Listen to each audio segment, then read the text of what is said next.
जय हिंद साथियों। दार्शनिक दुनिया में आपका स्वागत है। हमारे देश में बहुत सारे गुरु हुए हैं, बहुत सारे दार्शनिक हुए हैं। उन सब से काफ़ी हटकर एक दार्शनिक है ओशो रजनीश। 80 के दशक में इनके बहुत सारे फॉलोअर्स हुए थे और इस बात में कोई शक नहीं कि इनमें बोलने की कला और सब गुरुओं से काफ़ी ज़्यादा बेहतरीन थी। ओशो जैसे तार्किक इंसान हमारे देश में बार-बार नहीं आते हैं। हर एक रूढ़िवादी परंपराओं पर प्रश्न करना, प्रहार करना, यह एक क्रांतिकारी का ही स्वभाव हो सकता है। ऐसे गुरु, ऐसे दार्शनिक इस देश में पैदा हुए हैं, पर हमने सही समय पर इनकी कीमत नहीं समझी। इस वजह से इन्होंने कुछ चीज़ों को बदलाव किया, बहुत सारे धर्मों का सहारा लिया। इस बात में कोई शक नहीं कि जो ओशो थे, एक नास्तिक इंसान थे। इनकी हम स्पीच सुनकर जान सकते हैं, जिस तरह से यह भगवान पर और धर्म पर अपनी स्पीच देते थे, ऐसा प्रतीत होता था कि यह किसी नास्तिक का ही विचार है। ओशो के इंटरव्यू में उन्होंने खुद कहा है कि जो धर्म है, धर्म में हमें संशोधन की अति आवश्यक है, क्योंकि धर्म हमारे समाज में के एक-एक इंसान के रग में वाकिफ है। इस वजह से कंप्लीटली एक आइडियोलॉजी लाना और सब में समाहित करना, ये बहुत मुश्किल हो जाता है। ऐसा ओशो सोचते थे।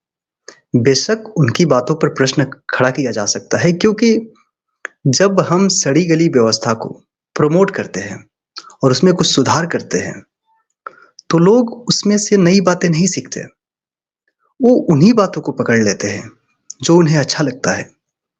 जैसे ओशो की एक स्पीच है, उन्होंने उसमें भगवान की परिभाषा बताई है, जिसमें वे बोलते हैं कि भगवान एक विचारधारा है। भगवान कोई ऐसा नहीं है जो हमारे कर्मों का हिसाब रख रहा है, लेखा-जोखा रख रहा है, बल्कि यह एक विचारधारा है, जो हमें बेहतरी के लिए उत्प्रेरित करता है और हम एक पूरे समाज को बेहतर बना सकते हैं। पर लोग इस बात को नहीं समझेंगे। लोग अगर इस स्पीच को सुनते हैं, तो इसे कंप्लीटली इग्नोर कर देंगे।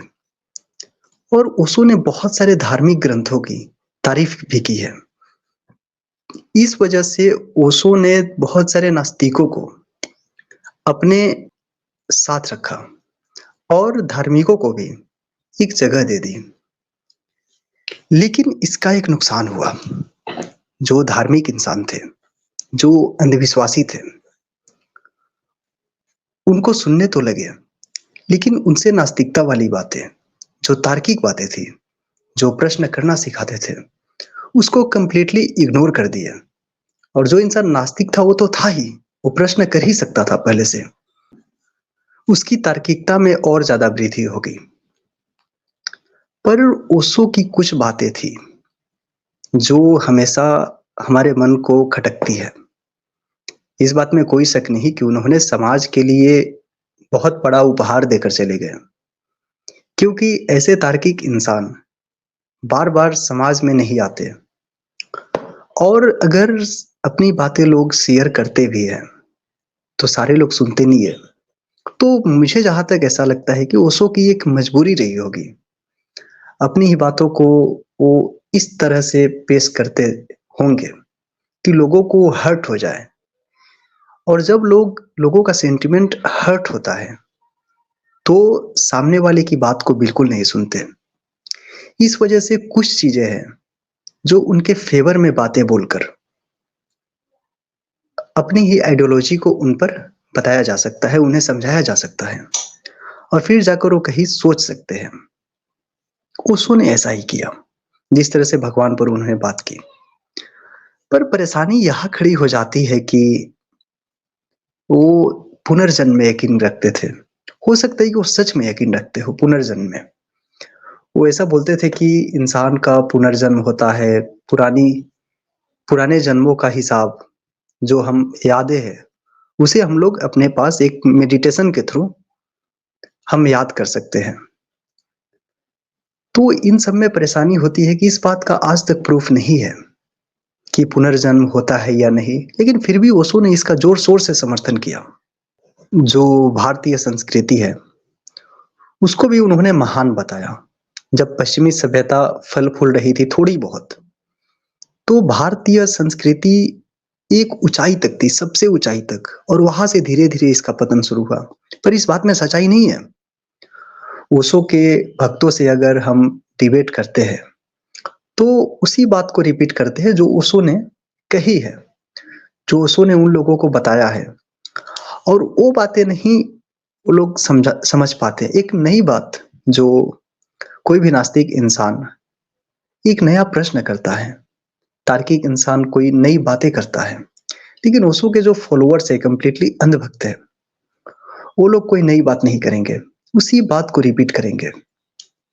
सबसे बुरी बात ओशो में ये थी कि वो अध्यात्म का जोर-शोर से समर्थन करते थे कि हम मेडिटेशन के थ्रू ही उस परम शक्ति तक पहुँच सकते हैं। हाँ, ये बात यकीन से मैं कह सकता हूँ कि ओशो ने जो परम शक्ति की बात करी थी, वो जो समाज जिस परम शक्ति की अवधारणा लिए बैठा हुआ है, उसकी वो बात नहीं करते थे। वो मन के शांति की बात करते थे। पर मन की शांति क्या होगी? मन की शांति हम लेकर क्या करेंगे?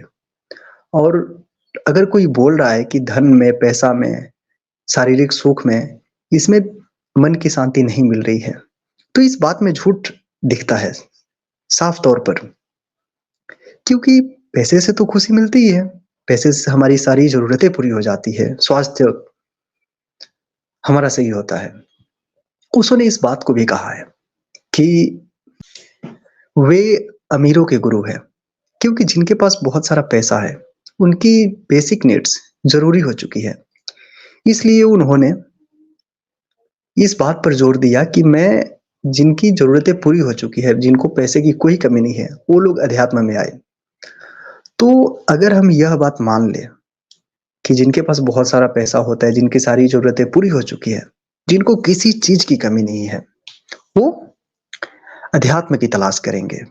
आखिरी में हम यह कह सकते हैं कि ओशो से बहुत सारी बातें सीखने लायक है। पर ओशो एक ही जगह पर गलत होते हैं कि वो संशोधन की बात करते हैं, नई आइडियोलॉजी की बात नहीं करते हैं।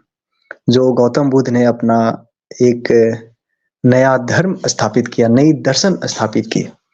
गौतम बुद्ध ने कभी भगवान, आत्मा, परमात्मा इन सब पर कभी बात नहीं करी।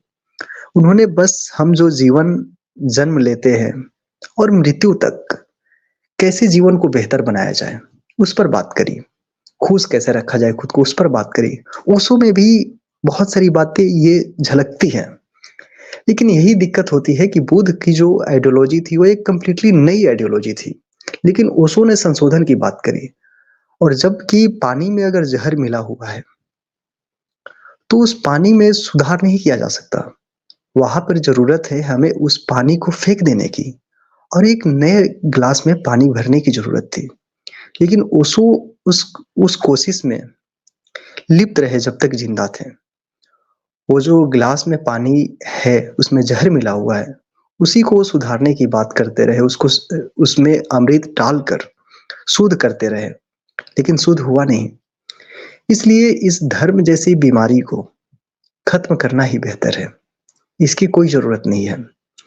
उसने भी धर्म के खिलाफ बात करी है, लेकिन वो हमेशा संशोधन की ही बात करते रहे। हाँ, 70-80% उनकी बातें काफ़ी ज़्यादा तार्किक है, पर ये जो एस्ट्रोलॉजी की बात करते हैं, एस्ट्रोलॉजी पर भी बहुत ज़्यादा बोला है, जिसमें हम किसी और वीडियो में बात करेंगे। तो कुछ चीज़ों को किसी भी दार्शनिक को हमें पूरी तरह से पूरी बातों को फ़ॉलो कर लेना, ये कहीं से भी न्यायसंगत नहीं है। हमें अपनी बुद्धि को विकसित करना चाहिए। जैसा कि बुद्ध ने भी कहा था, अप दीपो भव। तो अपना दिया हमें खुद बनने की ज़रूरत, इस पर ओशो ने भी कहा है, एक उनकी एक स्पीच है।